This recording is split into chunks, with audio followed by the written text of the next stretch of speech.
On the night of our wedding, my wife, Carol Lockhart, leaves me and goes to stay at a hotel instead. It's because she's an aloof, arrogant young woman who has always been in love with my younger brother, Thomas Shaffer. Over the next 10 years of our marriage, I treat her as sincerely as possible and give her my entire heart, but the only response I get in return is her mockery. Marcus Shaffer, I would rather be a nun for the rest of my life than fall in love with you. However, when a heavy truck comes skidding toward me, the woman who has hated me all her life suddenly throws herself at me and shoves me away, saving my life. Before passing out, I see her grabbing the doctor's hand while blood flows from her mouth, begging, "Don't tell that idiot that I was the one who saved him, and don't let my parents blame him for my death." My eyes fill with tears. I finally understand now that she wasn't the only one who made the wrong decision during our wedding. After I'm reborn and given a second chance at life, I decide to join the international peacekeeping forces and head out into the war as a frontliner. Since I can no longer live out the rest of my life with her, I wish her a lifetime of happiness, and I hope that we will never meet again. You're completely out of your mind. How could you threaten to jump from the building to force me into marrying you? Why don't you just scale a skyscraper and jump down from there instead? I heard a cold, heartless voice, and suddenly opened my eyes in response. The first thing I saw was Carol Lockhart's beautiful face. She was someone who had hated me for 10 whole years, yet gave up her life for me when I was in a life-threatening situation. I never thought that I would be given a second chance at life. Reborn 10 years into the past, I looked at Carol with an expectant look in my reddened eyes. My throat was dry and parched. "Carol, you're still alive. Thank God. You finally stopped pretending to play dead?" Carol asked, getting up on her feet. It was obvious that she hadn't slept the entire night. "Stop trying to kill yourself. I'm leaving now. Goodbye." "Stay with me for a while longer," I asked, instinctively trying to reach out to her. However, she avoided me completely. Then, she turned and left. I got out of bed barefoot and hugged her from behind. Carol froze at once. "Let go." I shut my eyes tightly and greedily tried to memorize her warmth. "I just need a minute. Just 1 minute," I said, allowing myself the luxury of just another 60 seconds. Then, I would step away from her. Carol immediately pried my fingers apart forcefully, and it hurt a lot. "Marcus Shaffer, you can't force someone to have feelings for you." "I know that." "You know that?" Carol echoed with a scoff. "You said the same thing when you were on the precipice of that building, but you still jumped to force me into marrying you. You probably still don't understand the principle anyway, do you?" I was shoved back onto the bed. Then, she slammed the door shut after leaving the room. I could still feel the ghost of her warmth on my fingertips, but it was slowly beginning to fade away too. The corner of my lips twitched upward, and I smiled bitterly. It's really not the same anymore. I had been childhood friends with Carol since we were very young. I had liked her for a while, but she only treated me as the older brother she never had. She treated me like family, and that was all. In my past life, I fought hard for her hand, and even tried stealing her away from my younger brother, Thomas Shaffer. Carol and I did get married in the end, but she only had eyes for Thomas. She and I were married for 10 bitter years, and we became enemies. In the end, neither of us was happy at all. This time, I decided to let her go. I would fulfill her wish and the wishes of all the other people around me. My phone buzzed with an incoming notification. Just then, the screen lit up. The text read, "Mr. Marcus Shaffer, you have passed the selection assessment for the International Peacekeeping Forces Body Disposal Team. Kindly report for duty on the 15th of the month at the headquarters. Reply OK to confirm." I stared at the words, "Body Disposal Team," for a very long time. My finger was trembling as it rested against the screen. The International Peacekeeping Forces, or IPF, were currently helping out at an active war zone about half a globe away from where I was. If I really went there, I would no longer have Mom, Dad, Carol, or Thomas to keep me company. The only things keeping me company there would be corpses and medical tents smelling of disinfectant. I had also passed the selection assessment in my past life,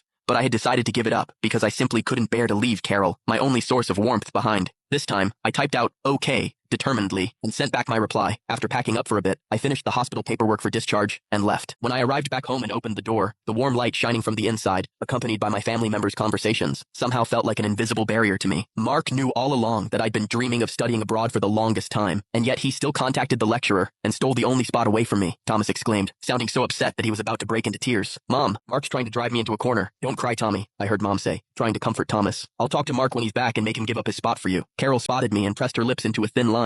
Meanwhile, Dad set down his coffee mug heavily on the table and said, "Marcus, come here and explain yourself." I still had bandages around my head, and I walked into the center of the living room with a pale face. 4 pairs of eyes were suddenly all on me, and they were all cold and hateful. Nobody asked me how I felt or how I was doing. Nobody seemed to even care that I'd just been discharged from the hospital. Thomas's eyes were reddened. He held the acceptance letter in his hand and demanded, "Mark, you already have everything you ever wanted. Why must you still steal the only spot to study abroad from me?" I echoed his words lightly. "I have everything I ever wanted? I had nothing. Mom and Dad favored only him. Carol was in love with him. Even the best room in the house facing the sun belonged to him. So, did that mean I was to hand over the spot to study abroad that I'd earned fair and square? Was it because I was his older brother by 2 years, and by default, I always had to be more considerate of him for everything? I was the one who had everything stolen away from me. But now I was standing in the middle of the living room being questioned and judged by 4 people who thought I was nothing but a thief. Carol stood up and looked at me coldly. "Marcus, give up your spot for Tommy." I looked at her. He didn't even pass his college admission examination, and I got full scores for the tests. Why must I give up my spot for him? Dad slammed his fist onto the table. "Because you don't need it." Meanwhile, Mom hugged the crying Thomas in her arms and chided me. Marcus, don't ruin Tommy's future just because of your pettiness. Seeing that I wasn't caving to their demands, Thomas immediately began coughing his lungs out. Carol immediately grabbed the asthma inhaler without hesitating and got down on one knee to carefully hand it to him. Don't be afraid, Tommy. Mark, Mom said, looking at me beseechingly with red eyes. You know that Tommy has a weak and frail body.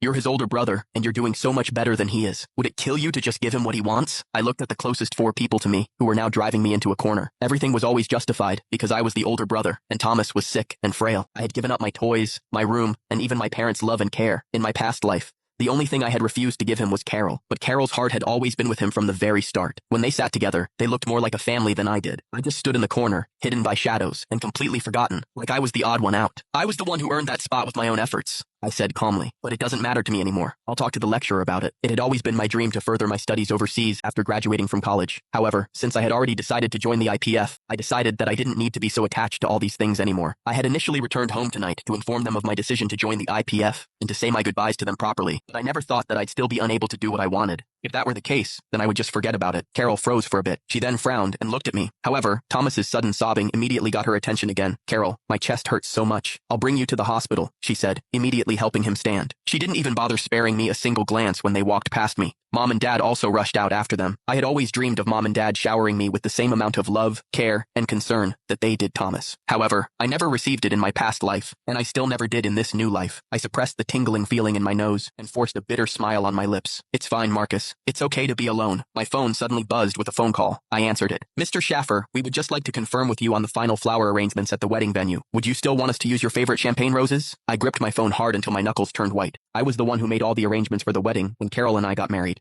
I remembered carefully selecting all the decorations for the venue, still feeling full of hope for our future together. The memories hit me like a freight train. I had been wearing a formal wedding suit and vest, eagerly waiting for Carol's arrival. However, when she arrived, I realized that she was dressed in black, as if she were mourning instead. Then, the wedding officiator asked us to exchange our vows, and Carol took the microphone and said in a cold, icy voice, Marcus Shaffer, I would rather become a nun for the rest of my life than fall in love with you. I snapped out of my reverie then.